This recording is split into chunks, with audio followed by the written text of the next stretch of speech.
10 things I quit for fat loss. This is what got me from here to here. And it also helped my clients do the same. I'm a nutrition and dietetics student. I like to keep things simple and get rid of the stuff that's not helping. So here we go. First thing I quit, animal products. Now you might be like, whoa, dramatic, vegan, bleh, whatever. I started eating plant-based, went vegan. Nothing to do with weight loss or health or any of that. It was purely ethics. However, I won't pretend like it didn't help with my nutrition and my weight loss. I lost a load of weight without even meaning to, just by going plant-based, because plant-based foods are naturally lower in calorie density. Animal products on the whole are quite high calorie, usually because they're quite high in fat, so things like butter, milk, a slab of muscle, meat.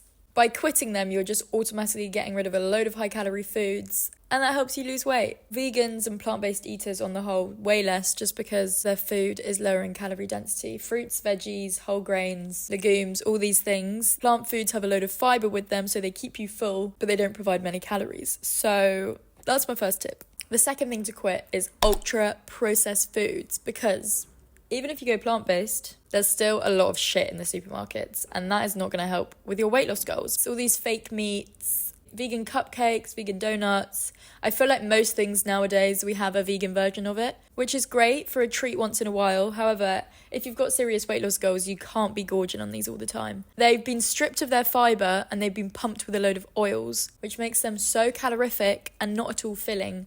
So you can just eat loads of them. I haven't quit ultra-processed foods altogether because, quite frankly, this environment, we're surrounded by it. Sometimes I'm out and I'll get something more processed, which is fine. Just don't make it a big part of your diet. In the UK, the average amount of calories coming from ultra-processed foods is 60%. I believe it's around 70% in the States. That is a crazy amount of calories to come from food that basically has no real nutrients and no real fibre. So no wonder everyone's overeating, because they're hungry all the time because there's nothing filling their stomach. So on the whole, I have whole foods or minimally processed foods only in my house. And then I save the ultra-processed stuff if I'm out and about. And it makes you enjoy it more if you don't have it all the time. Number 3.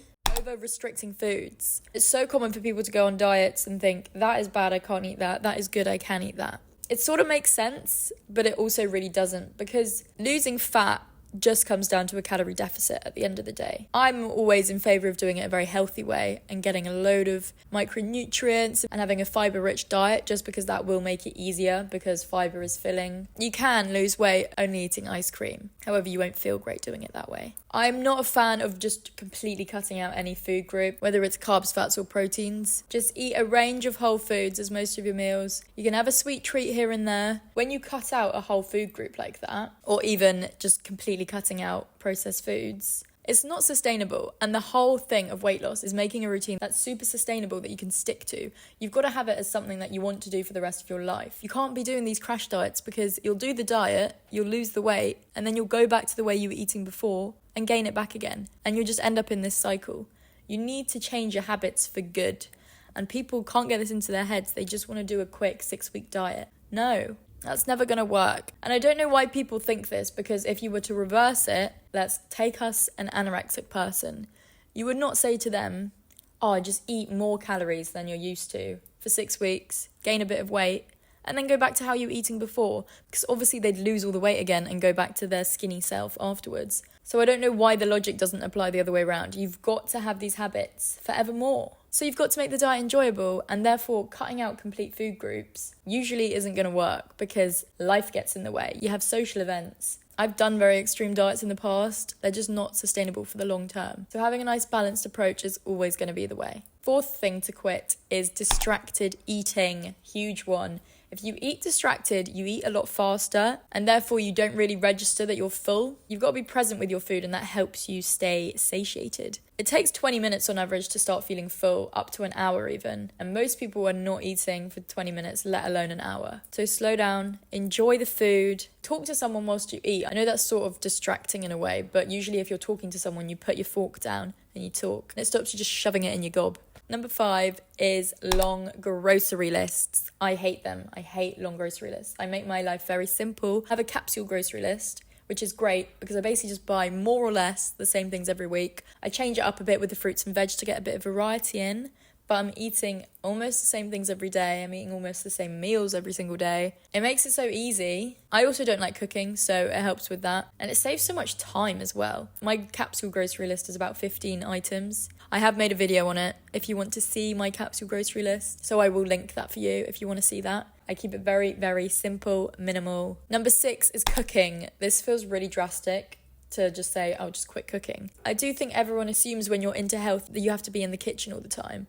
I spend no time in the kitchen. I don't like it in there. I chop up some salady bits, pour things from a tin in a bowl, mix it all together, bish bash bosh, and then I eat it. I don't like to make my life hard or complicated. Don't overcook things. Most foods will be more nutritious when they're in their whole form, not cooked. Also, when you're cooking, people love to cook in oil. Oil is very calorie dense. You got to be careful with the oil. It adds so many calories in just a tiny little teaspoon, and people are just pouring it in a pan and frying things in it, or pouring it over their veggies before they put them in the oven. You've got a healthy thing like a tray of veggies and you just douse oil over it. Just do it without the oil. It cooks the same, maybe slightly less crispy, but you get used to it. Or if you have to use oil, use those spray oils. Those spray oils are better because they control it. However, on the cans, they often say 0 calories because the serving size is half a spray or something ridiculous. It's not actually no calories. It still is packing a punch. So just a light spray, or if you can, just avoid it. There's ways to cook without oil. Most oils are just empty calories. They have no real nutrition in them. Just give it a go. Number 7 is eating when you're not hungry. Huge one. I'm so guilty of this still to this day, is eating when I'm not properly hungry. I'm such a big procrastinator eater, which I feel like no one talks about. People talk about stress eating and boredom eating, but procrastination eating is such a big one. If I have stuff to do and I don't want to do it, eating is just a way to not do the task, because you can't do work whilst you're eating. And I just use it as a little break. And if you're a boredom eater, just try and distract yourself by doing other things. Even having a journal and just writing down every time you have the urge to eat can really help, because it's just making you much more aware about it if you write it down. And then you can look back and see how often you're boredom eating. Number 8 is relying on exercise for weight loss. Exercise does not have much to do with weight loss at all. I'm not going to chat shit about exercise because it's so important for so many other things, especially mental health, heart health, obviously. Great to have muscle growth. I love exercise. However, relying on it for weight loss is really stupid, especially when people rely on cardio. Yeah, you'll burn calories, but you'll also upregulate your hunger, and so you usually end up eating more anyway, so it just evens it out. The only exercise I would say is good for fat loss is weightlifting, because by adding muscle to your body, you naturally increase your basal metabolic rate, which is the amount of calories that you burn in a day. And so this means that you will burn more throughout the day, even if you're not doing anything, just by having more muscle mass on you. So weight training, I think, is a great one. Also, a lot of people within a normal BMI range but think they still look overweight is often because they're under-muscled rather than because they have too much fat on them. So weightlifting is great, but I still think don't be treating it as a thing to burn calories. I always think the best exercise for weight loss is walking, because it doesn't upregulate your hunger in the same way that, say, going on a run would. Don't rely on exercise. Use it as a tool to build muscle and to just support your overall health. But it comes much more down to what you eat. The 9th thing to quit is being obsessed about protein. Ugh, I've had enough about the protein obsession. I thought it was dying down, but I don't think it is. I think people are still being stupid and obsessed with it. Protein, you don't need as much as people think you do. People throw around a gram per pound of body weight, which I think is obscene, especially because most people are not exercising anyway or even trying to build muscle. So that seems like a ridiculous number to aim for. But I know people that are aiming for a lot of protein and they hardly move. By focusing on protein, a lot of people just end up eating more food because they're trying to hit their protein goal. And then they're just eating extra calories for no reason, because the protein will just go into fat storage if you don't use it. If you are going to the gym loads and loads, you should be aiming for about 1.2 to 1.6 grams per kilogram, not per pound. That equates to around 0.7 or 8 grams per pound, I believe. But that's a really high end. I think for the vast majority of people that are exercising a sort of normal amount and not in a muscle building phase, 1 gram per kilogram of body weight is fine. And the 10th thing to quit that I've quit in the past, which has helped a lot, is breakfast or really late dinners, basically just restricting your eating window to a smaller time frame, because obviously this is going to help you stop eating as many calories. People think fasting is this sort of magic tool where you can eat as much as you want because you're tapping into fat burning mode. However, it doesn't quite work like that. It's basically just having less time to eat in the day means you eat less calories overall. Duh. But I won't knock it because it is a really useful tool. You don't have to skip breakfast completely, but just move it a little bit later in the day and move your dinner a little bit earlier. It means you just have less time in the day to consume calories. It doesn't have to be a drastic 1 meal a day or something crazy like that. It's just oftentimes people are eating more than 12 hours in a day. Some people prefer skipping breakfast, some people prefer eating a bit earlier in the evening. Just try it out. Remember, you do have to do it for a few days because your body gets used to being fed at certain times of the day, so it will make you hungry at certain times of the day. So the first few days you'll be hungry, sit through it.